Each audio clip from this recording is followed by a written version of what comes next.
कार्यकर्ते ताकदीनं आणि ईर्षेनं या सभेला उपस्थित राहिले। ही विजयाची सभा होती।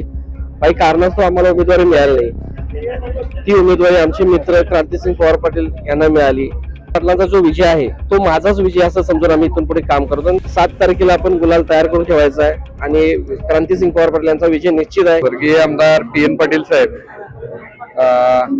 मुश्रीफ साहेब, राज्याचे मंत्री मुश्रीफ साहेब असतील, राहुल भैया शेतकरी कामगार पक्षाचे नेते, माजी आमदार संपत बापू असतील, भाजपचे सर्व पदाधिकारी असतील व या सर्वांच्या मार्गदर्शनाखाली आम्ही निवडणुकीला सामोरं जात आहे।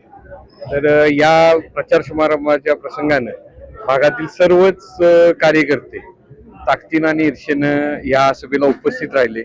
तर त्या सर्वांचं मी प्रथम स्वागत आणि त्याचा आम्ही आभारी आहे, कारण की त्यांनी आमच्या सर्व उमेदवारांवर एवढा विश्वास टाकला आणि आम्हाला आशीर्वाद आणि पाठिंबा देण्यासाठी इथं उपस्थित राहील। आम्ही राष्ट्रवादी गेले 20 वर्ष झालं काम करत होतो।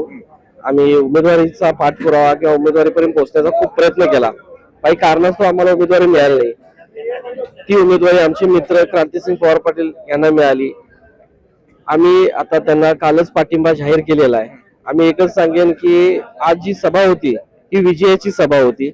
येणाऱ्या 5 तारखेला आम्ही सर्व आमच्या कार्यकर्ते असतील किंवा आमचे संपर्कातील की ज्येष्ठ नागरिक असतील, आमचे मार्गदर्शक असतील, त्यांनी 5 तारखेला घड्याळासमोर बटन दाबून 7 तारखेला आपण गुलाल तयार करून ठेवायचा आहे आणि क्रांतिसिंग पवार पाटील यांचा विजय निश्चित आहे। जो क्रांतिसिंग पाटलांचा जो विजय आहे तो माझाच विजय असं समजून आम्ही इथून पुढे काम करतो आणि त्यांच्या खांद्याला खांदा देऊन आम्ही प्रत्येक सभेत असू दे किंवा प्रत्येक घरोघरी सुद्धा आम्ही हा प्रचार राबवणार आहोत।